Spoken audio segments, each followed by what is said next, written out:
যাই।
আরে সেটা না আমার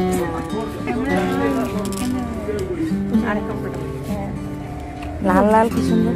এই যে ফল দে 5টা, আরো শনি মন্দিরে দেবো 5টা। ধূপকাঠি একদম মাপের ওখানে। ও আরে ওই যে লাইটার লাগবে না, তুমি দিবে না? একে তো দে না। আমি তোমার কথা বলবো না, ঠিক আছে? আমার কথা এমনি জানে। এটা হলে শান্তি মতো পুজো দেওয়া যাবে, আরামসে দাও। দেখিস হাতে লাগবে মোনা, খালি সিঁদুরটা এলে ভালো লাগে।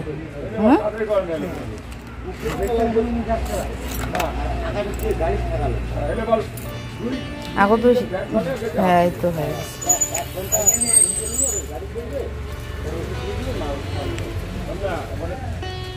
সুপ্রভাত আমার প্রিয় পরিবার, সবাইকেই নতুন আরেকটা ব্লগে অনেক অনেক স্বাগত আর অনেক অনেক ভালোবাসা।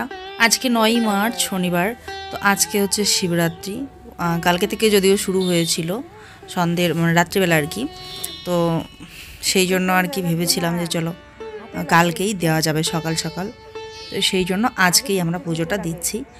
তো ভাবলাম যে ওখানটায় যাব, ওখানে পাশে একটা কিন্তু বিখ্যাত জায়গা আছে, খুবই মানে জনপ্রিয় একটা জায়গা আছে, সেখানটায় প্রচুর প্রচুর লোক আসে আর প্রচণ্ড ভিড় হয়। তো মানে সারা দিনও লেগে যেতে পারে সেখানটায়। আর সোনু উঠছিল না, ওকে ডাকছিলাম যে পাপা ওঠো, স্নান টান করো, পুজো দিতে যাব, তো ও কিছুতেই উঠছিল না। তো আসলে স্কুল যেহেতু 2 দিন বন্ধ আছে, যে জন্য উঠতেও একটু লেট করছে, শুচ্ছেও লেট করে, তো সেই জন্য উঠতে পারছিল না। তো ওকে আর বেশি করলাম না। তো আমি বললাম পাপা তাহলে আমি কিন্তু খুব পাশেই এখানে পুজো দিতে যাচ্ছি, তুমি থাকতে পারবে তো? জেগে যদি দেখো আমি নেই, ভয় পেও না। বলে আচ্ছা ঠিক আছে, যদি এত পাশেই তাহলে ডাকছো কেন, থাক যাও তুমি, কোনো ব্যাপার না, আমি ঘুমাই। তো পাশে আবার দিদি ছিল পাশের ঘরে, তো দিদিকে বললাম যে একটু দেখো তো, উঠলে পরে। তো ওই দিদিকে একটু দায়িত্ব দিয়ে আমি বেরিয়ে পড়লাম। আর যেহেতু বেশি একটা দূরে না, ঘর থেকে বেশি দূর না আর কি, পাশেই এই মন্দিরটা, তো এইখানেই চলে আসলাম। কারণ মানে বাচ্চা এখনও ওঠেনি, বাচ্চা কাচ্চা নিয়ে অত দূরে যাব, আবার সারাদিন সেখানে লাগবে। মন থেকে যেখানেই পুজো দেবো সেখান থেকেই আশা করছি বাবা মেনে নেবেন আর কি, মানে গ্রহণ করবেন আমার ইসে, যেটুকুই আমি দিচ্ছি মন থেকে। তো সেই ভেবে যে ভাবলাম যে চলো তাহলে এখানেই দিয়ে দিই। আর ভাগ্নির হচ্ছে পরীক্ষা আছে আজকে, তো ওই ভাগ্নি বেশি দূরে যেতে পারবে না, এখানে পাশেই পুজো দিয়ে দেবে। ভাবলাম চলো ওদের সঙ্গেই তাহলে পুজোটা দিয়ে দিই একসাথে, পরে একা একা কোথাও যেতে ইচ্ছেও করবে না, ভালো লাগবে না, তো সেই জন্য এখানটাতেই দিয়ে দিচ্ছি। তো এই মন্দিরটা নতুন হয়েছে এখানটায়, তো এখানে দিয়ে দিচ্ছি শান্তি মতো। ভিড় টিড় নেই, আমরা নিজেরা ভালো করে পুজোটা দিতে পারছি। বলো ভিড় থাকলে কি হয়, মানে পুজোটাও শান্তি মতো দেওয়া যায় না, তাড়াহুড়ো করে দিতে হয়, কারণ পিছনে আরও অনেকেই দাঁড়িয়ে থাকে লাইনের উপর লাইন দিয়ে, তো সেই জন্য তাড়াহুড়ো করে দিতে হয়। তবে হ্যাঁ, ওটার একটা আলাদা ফিলিংস বড় মন্দিরে গিয়ে দেওয়া, আবার মানে মন্দিরে গেলে ভালো লাগে আর কি, এটাই। তাছাড়া সব জায়গাতেই তো ভগবান বিরাজমান, সব জায়গাতেই উনি গ্রহণ করছেন আর কি সববার পুজো, তো এই আর কি। তো ভাবলাম চলো এখানেই দিয়ে দিই, যেহেতু ভাগ্নির পরীক্ষা আছে, ও 9টার দিকেই বেরোবে। তো সকাল সকালে যে স্নান টান সেরে আমরা পুজোর জন্য সমস্ত কিছু জোগাড় যন্ত্র করে নিয়ে আসলাম, আর এখানে মন ভরে পুজোটা এখন দিয়ে দিচ্ছি। আশা করছি আজকে আমাদের দিনটাও খুব ভালো কাটবে, এরকম একটা শুভ দিন। তো দেখতে থাকো।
তো ওখানে আমার পুজো দেওয়া হয়ে গেল, আমাদের পুজো দেওয়া হয়ে গেল। তারপর আমরা এদিকে যখন বাড়ি যাচ্ছি, তো এখানে সামনেই একদম চোখের সামনে এখানে শনি মন্দিরটা।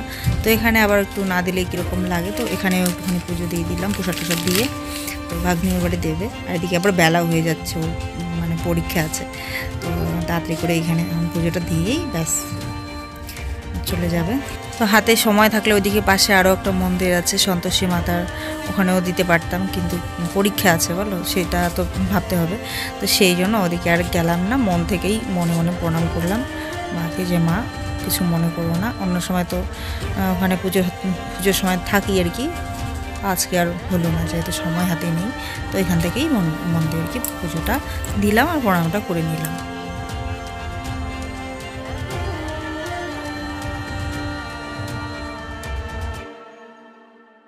সেদিনকে হোলসেল বাজারে গিয়ে যে শাড়িটা নিয়েছিলাম, সুতি শাড়িটা, সেই শাড়িটাই আজকে পরেছি, নতুন একদম ভাঁজ খুলে পরে নিলাম। তো ভাবলাম আজকে পুজোর দিনেই খুলি শাড়িটা। সব সময় তো শাড়ি পরা হয়ে ওঠে না, তাই মাঝে মধ্যে পরলে কিন্তু বেশ ভালো লাগে বলো, আমার তো ভালো লাগছিল। তো এই যে ভাগ্নি কটা ছবিও তুলে দিল আমাদেরকে, এগুলোই স্মৃতি হয়ে থাকবে বলো। পুজো দেওয়া হয়ে গেল, চলো এবার ঘরে যাওয়া যাক। পুজো টুজো দিয়ে ঘরে চলে আসলাম বন্ধুরা। এখন আমি ঘরে পুজো দেবো, কারণ এখানে আগে যেতে পারলাম না যেহেতু ভাগ্নের পরীক্ষা, তো তাড়াহুড়ো করে ওরা পরীক্ষা দিতে যাবে। তো সেই জন্য এখানে পুজো দিয়ে টাইম আর করলাম না, মানে সময়টা কম করলাম না আর কি। তো সেই জন্য আগে চলে গেলাম ওখানটায়, ওখানে যাওয়ার পর পুজো টুজো দিলাম, আর এখন এখানটায় দেবো। বিছানাপত্র তোলা হয়নি যদিও, কিন্তু ভাবছি না এই শুদ্ধ শরীরে আগে পুজোটা দিয়ে নিই, নাহলে ওটা ধরলে পরে আমার নিজেরই কীরকম যেন লাগবে একটা। সেই জন্য ভাবছি এখন পুজোটা এখানে দিয়ে দিয়ে আগে, পরে না হয় বিছানা টিছানা তুলবো। শোনো যেহেতু এখনও ওঠেনি আর কি ঘুম থেকে, সকালে এখন বেজে গেছে 9টা। আর এই যে ব্যালকনিটা, এটাকে একটুখানি মুছে টুচে নিয়ে এখন আমি পুজোটা দিয়ে নিই, পরে ঘরটা পরে করি। জানি ঘরটা পরিষ্কার করে তারপরে পুজো দেওয়াটা ভালো ছিল, যেহেতু এখনো সোনু ওঠেনি। ওকে সকালবেলা ডাকছিলাম যে বাবা ওঠো, স্নান টান করে মন্দিরে নিয়ে যাই, তো কিছুতে উঠতে পারছিল না, যেহেতু স্কুলটা বন্ধ আছে, একটু লেট করে ওটা অভ্যেস হয়ে গেছে, তো উঠছিলই না। তো ভাবলাম যে থাক, নাহলে আমি বললাম বাবা আমি সামনেই একদম পাশেই মন্দিরে পুজো দিয়ে আসি, তুমি থাকো, পাশে ঘরে দিদি তো আছে। তো বললো যে ঠিক আছে, এইটুকুর জন্য আমাকে ডাকছো কেন, চাও না, কোনো ব্যাপার না, আমি থাকতে পারবো একা, এরকম করছে। তো ভাবলাম থাক বেচারা ঘুমাক, ওকে ডিস্টার্ব না করি, ছোট বাচ্চা। এখানে ঘরে যখন পুজো দেবো তখন আমার স্নান করে পুজো প্রণাম করবে, এখন একই কথা বলো। কিন্তু আমাদের তবু ওই যে একটু শিবরাত্রির দিন একটু বাইরে মন্দিরে মন্দিরে পুজো দিলে একটু মনটা ভালো লাগে, এই আর কি। এখন ঘরে মনোযোগ দিয়ে ভালো করে পুজোটা দিতে পারবো। ওখানেও মানে ভিড় তো ছিল না, আমরা যেখানটায় দিলাম ভালো করেই পুজো দিতে পেরেছি। আর প্রসিদ্ধ মন্দির আছে এখানটায়, তো সেখানে প্রচণ্ড ভিড়। কালকে রাত থেকে নাকি খুব ভিড় চলছে, অনেক প্রচুর ভিড়, লাইনের উপর লাইন নাকি প্রচুর। তো সেই জন্য বাচ্চা নিয়ে আর একা কার সঙ্গে যাব, কারণ দিদিদের পরীক্ষা চলছে, মানে ভাগ্নিদের আর কি, আর কার সঙ্গেই যাবো। তো সেই জন্য আর কি গেলাম না। আর এত ভিড় যে ওই জন্য আর একা একা গেলাম না। ওর পাপা থাকলে তাও একটা আলাদা ব্যাপার, আর ওর পাপা থাকলেও মানে কাজে ব্যস্তই থাকে, কোনো ব্যাপার না। এখানে মনোযোগ দিয়ে পুজো দিতে পারলাম। চুল ছেড়ে নাকি পুজো করা যায় না, তাই ক্লেচারটা নিয়ে গেছিলাম। আর যেহেতু চুলটা ভেজা তাই পুরোটা বাঁধিনি, শ্যাম্পু করেই গেলাম।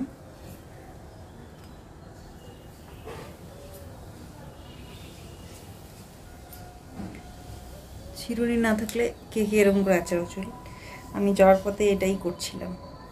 চিরুনি করে যাইনি, পরে এই যে ক্লেচার দিয়ে চিরুনি করছিলাম।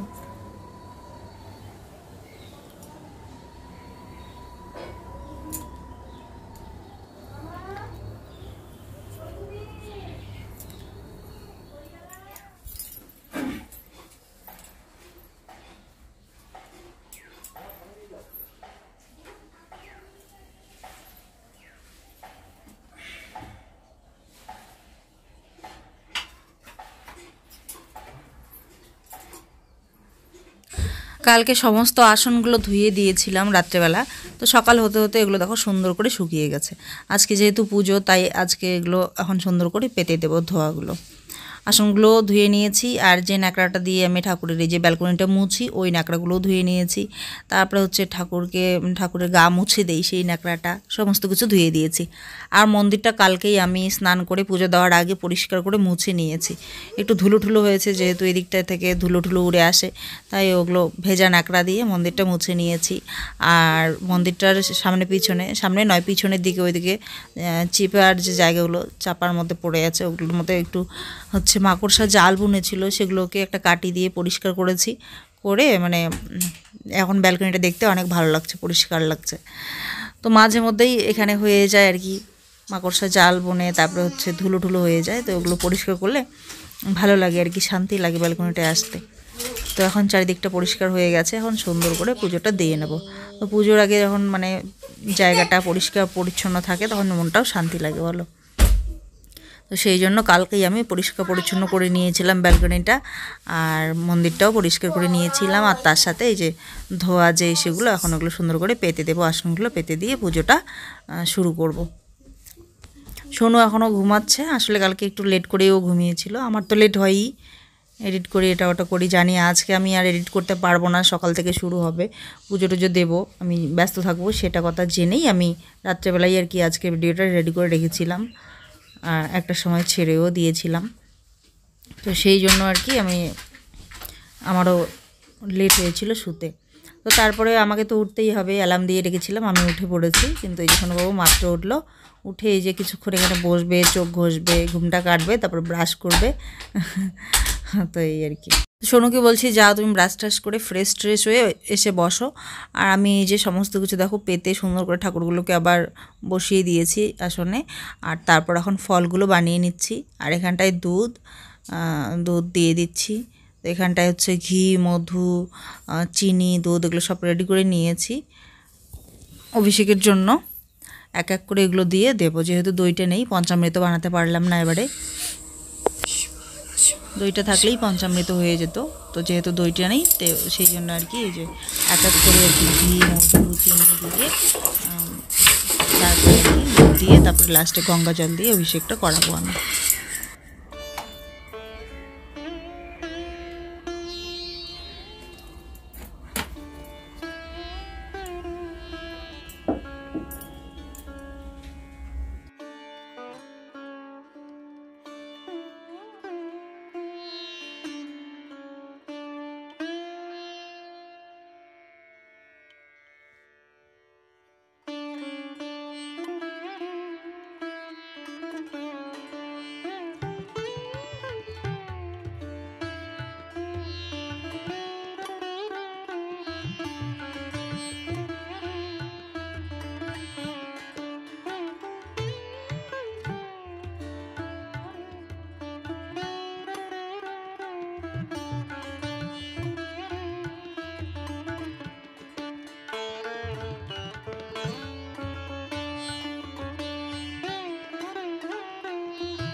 लेकिन बोलছিল যে এত বড় সাইজের তাই তো ছোট।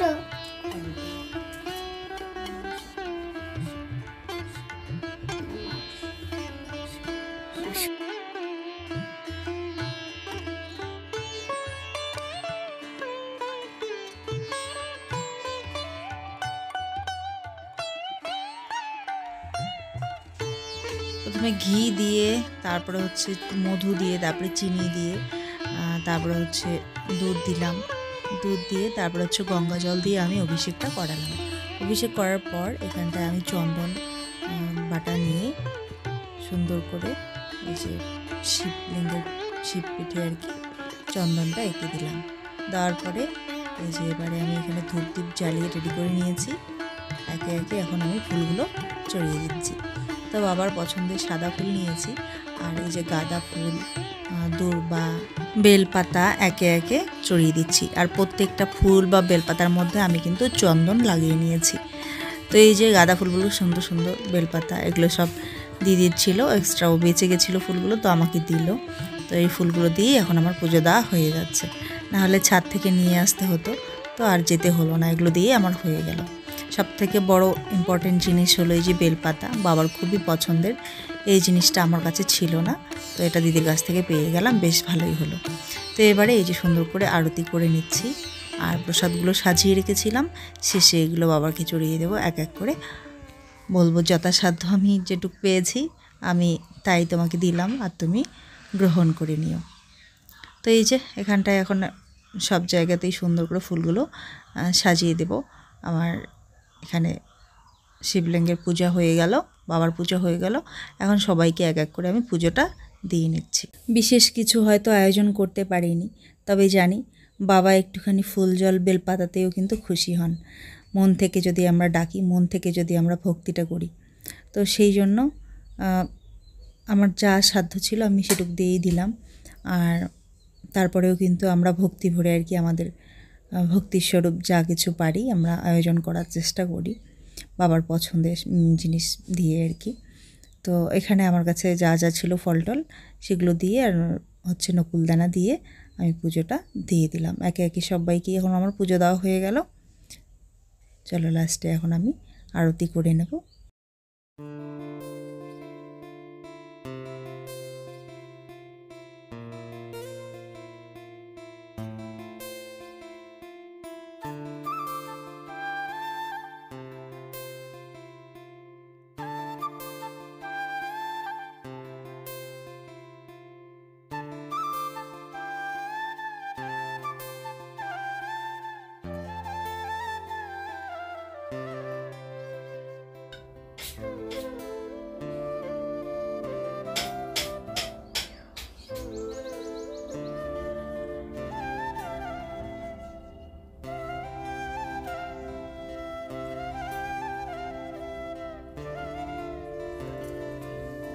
বাবা ভোলেনাথের কৃপায় তোমরা সবাই যেন খুব ভালো থেকো, সুস্থ থেকো বন্ধুরা, এই প্রার্থনাই রইল। আর তার সাথে আমাদের আয়ুষ পাপা যাচ্ছে হচ্ছে চিকিৎসার জন্য, নিয়ে যাচ্ছে ওকে, তো তার জন্য রইল অনেক অনেক শুভকামনা। আর ভগবানের কাছে প্রার্থনা করি যেন খুব ভালো থাকে, সুস্থ থাকে ও, আর খুব তাড়াতাড়ি সুস্থ হয়ে আমাদের মাঝে ফিরে আসে। এতটুকুই প্রার্থনা রইল, ভগবানও সহায় হোক। আমাদের এত মায়ের আশীর্বাদ, এত মায়ের বাবার সব্বার প্রার্থনা ভগবান যেন কবুল করেন, এতটুকুই প্রার্থনা করব। ব্যাস আমার পুজো কমপ্লিট হয়ে গেল। আর এখন আমি এই সূর্য প্রণামটা করে নেব। চলো এবারে ঘরের সংসারের কাজগুলো পড়ে আছে সেগুলো করবো, কেন রোজ উঠে পড়েছে। তো আমি আমার যথাসাধ্য আমার কাছে যা ছিল তাই দিয়ে এই যেভাবে সুন্দর করে পুজোটা দিয়ে নিলাম। আশা করছি ভগবান গ্রহণ করবেন সন্তুষ্ট মনে, এই প্রার্থনাই করছি। তো যে যেখানে আছো বন্ধুরা সবাই খুব ভালো থেকো, সুস্থ থেকো, ভগবানের কাছে এই প্রার্থনাই করি। সবাই স্বামী সন্তান আপনজনদের নিয়ে সবাই যেন ভালো থাকে, সুস্থ থাকে, এতটুকুই প্রার্থনা রইল। আর আমিও যেন আমার স্বামী সন্তান নিয়ে ভালো থাকতে পারি, এই আশীর্বাদটুকু তোমরাও করো। আর অবশ্যই ভগবান তো আছেনই আমাদের সাথে। বাকি সবাই যেন খুব ভালো থাকে, এতটুকুই কামনা করি, প্রার্থনা করি ঠাকুরের কাছে, আজকে বাবার কাছে। ছোটবেলা থেকেই জল ঢালতে যেতাম, পাশে মন্দির ছিল বাবার বাড়ির ওখানে, ছোটবেলা থেকেই সেখানে যেতাম, জল টল ঢালতাম। তো খুব ভালো লাগতো, একটা অন্যরকম স্মৃতি ছোটবেলার। শিবরাত্রি পূজা আসলে পরেই সবাই মিলে ওই দিনটা শাড়ি পরতাম, শাড়ি টাড়ি পরে এই বেলপাতা ফুল টুল নিয়ে, দুধ টুধ নিয়ে, কলা টলা নিয়ে যেতাম পুজো দিতে। হেঁটে হেঁটে যেতাম, মোটামুটি কিছুটা দূর ছিল, সবাই হেঁটে হেঁটে যেতাম, গিয়ে পরে পুজো টুজো দিয়ে প্রসাদ টসাদ খেয়ে আসতাম। সেখানে পুজো হতো, প্রসাদ দেওয়া হতো, খিচুড়ি টিচুড়ি বিতরণ করা হতো। তো খিচুড়ি খেয়ে চলে আসতাম বাড়ি, সারাটা দিন উপোস করে পুজো দিয়ে তারপরে আসতাম। দারুণ একটা আলাদা রকম মজার ছিল দিনগুলো। আর মানে কি বলবো, ভালো লাগতো আর কি। সারাটা বছর শিব ভক্তরা আমরা অপেক্ষা করে থাকতাম এই দিনটার জন্য। আর ফাইনালি যখন দিনটা আসতো, সত্যি অনেক ভক্তি করে পুজোটা দিতে পারতাম, অনেক মজাও হতো সাথে সাথে। তো এখন সেই দিনগুলো নেই, কোথায় যেন হারিয়ে গেছে। সেইভাবে আর ওই বান্ধবীদের সঙ্গে দলে দলে গিয়ে মন্দিরে গিয়ে দুধ ঢেলে আসা, জল ঢেলে আসা হয় না। কিন্তু তারপরেও সেই দিনগুলো হয়তো হারিয়ে গেছে, কিন্তু এই দিনটা হারায়নি। এই দিনটা প্রত্যেক বছর আসে, আর এখন অন্যভাবে কাটছে। বিয়ের পর জীবনগুলো স্বাভাবিক, তখন মেয়েবেলার জীবনটা একরকম কেটেছে, এখন আলাদা। এখন বিয়ের পর এক একটা সময়, এক এক বছর এক এক জায়গায় পুজো দিচ্ছি, কিন্তু উনি তো সব জায়গা থেকেই আছেন, এক জায়গায় আছেন, তাই না? আমরা হয়তো মানুষগুলো অন্যান্য জায়গায় পুজো দিচ্ছি, জায়গাগুলো পরিবর্তন হচ্ছে, কিন্তু উনি তো আছেন এক জায়গাতেই, আমাদের মনে, আমাদের বিশ্ব ব্রহ্মাণ্ড জুড়ে, আমাদের মনে প্রাণে সবখানে শিব আর শিব, তাই না? পরম পিতা জগতেশ্বর সবাইকে মঙ্গল করুন, সবাইকে ভালো রাখুন, ব্যাস এতটুকুই কামনা করছি। চলো, সময় হয়ে গেল এখন 10:30, আর ছেলেকে এখন খাবার দেব। ও উঠলো কিছুক্ষণ আগে, বললাম ব্রাশ করে নাও, ব্রাশ করছে। তো ওকে এখন কিছু খেতে দেবো, ওর হয়তো খিদে পেয়ে গেছে। উঠলেও লেট করে অবশ্য, আর লেট করে উঠলে না সেরকম খিদেটা টের পাওয়া যায় না, যতক্ষণ না ঘুম থেকে উঠবে ততক্ষণ খিদে টের পাওয়া যায় না। তো এখন তো উঠে পড়েছে, ফ্রেশ হয়েছে, এখন ওকে কিছু খেতে দেবো, তার আগে প্রসাদ দেবো একটুখানি। তো চলো কিছুক্ষণ অপেক্ষা করি, করে প্রসাদ তুলে নেব।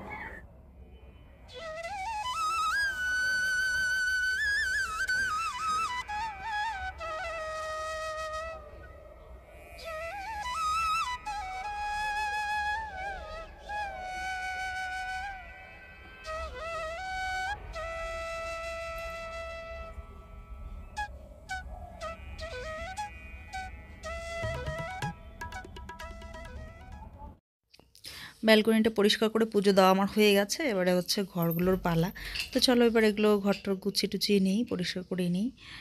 তো এবারেই আজকের পুজোটা এইভাবে ব্যতিক্রম হলো আর কি। ঘর তো আর সব পরিষ্কার করে আগে পুজো দিই, কিন্তু সেটা আর হয়ে উঠলো না, কারণ বুঝতেই পারলে সকালবেলা উঠেও যেহেতু ওর পরীক্ষা আছে, তাই আগে পুজোটাই দিতে হলো মন্দিরে গিয়ে। তারপরে এসে আবার এখানে পুজোটা সারলাম শুদ্ধ শরীরে। আবার এগুলো ধরাধরি করলে পরে তারপরে আবার স্নান করতে প্রয়োজন পড়তো আর কি। আবার কোন শাড়ি পরবো না পরবো, আবার মানে অনেক টাইম পাস হয়ে যেত। স্নান করো, চেঞ্জ করো, আরও অনেক কিছু। তো সেই জন্য ভাবলাম না, ওদিকে ব্যালকনিটা পরিষ্কার করে আগে পুজোটা দিয়ে নিই। ওদিকটায় পুজো দিয়ে দেওয়া হয়ে গেছে, এবারে হচ্ছে এই যে বিছানাপত্র সব তুলে নিচ্ছি, গুছিয়ে নিচ্ছি। আর বিছানার এই যে বাক্সগুলো, খোপগুলো, এগুলো দুদিন পর পর ধুলো। তারপরে সোনু যেহেতু কাগজ কাটাকুটি করে, তো ওগুলোর ছোটো ছোটো টুকরো সব কিছু, ওগুলোকে পরিষ্কার করে নিলাম। ওগুলো প্রচুর সময় লাগে, উঠতে চায় না, যেহেতু সামনে উঁচু অংশটা আছে, ওটার জন্য তো মানে টান দিলেই, ঝাড়ু দিলেই তো ওগুলো বের হয়ে আসে না, খুঁটিয়ে খুঁটিয়ে হাত দিয়ে মানে বের করতে হয় আর কি, পরিষ্কার করে। তো এই যে কভার, মানে কবে যে এই কভারগুলো লাগাতে পারবো খাটের মধ্যে, তাহলেই বাঁচি আমি, তাহলে ওখানে আর নোংরা সেরকম ঢুকবে না, ধুলোবালি ঢুকবে না, তাহলে এত আমাকে সাফসাফাই করতে হবে না খাটের এই যে খুপড়িগুলো আর কি। যাই হোক, বিছানা গুছানো আমার হয়ে গেছে, এবার টেবিলটা গুছিয়ে নিচ্ছি। তো গুছানোর পর দেখো প্রত্যেকটা মানে জায়গা থেকে কত কাগজের টুকরো বের হচ্ছে ঘরের মেঝেতে, কারণ এগুলো সাফ করতে হবে। তো এতগুলো করে আবর্জনা বের হয়, মনে হয় যে কতদিন থেকে বোধহয় ঘর ঝাড়ু দিই না, অথচ দেখো এই একবেলাতেই এতগুলো কাগজপত্র এত কিছু বের হয়ে যায়, মনে হয় সত্যি যে মনে হয় কতদিন থেকে ঘর ঝাড়ু দেওয়া হয় না, এরকম অবস্থা আর কি। কী আর করবো, যেহেতু ছেলে স্কুলে এই যে বিভিন্ন ধরনের কাটাকুটি শিখে আসে আর ওগুলো ঘরের মধ্যে এক্সপেরিমেন্ট করতেই থাকে। তো যাই হোক, ঘরটা গুছানো আমার কমপ্লিট, ঝাড়ু দেওয়াও কমপ্লিট। এবারে কিছু কাপড় ছিল সেগুলো ভাঁজ করে জায়গা জায়গা মতো রেখে দিচ্ছি আমি।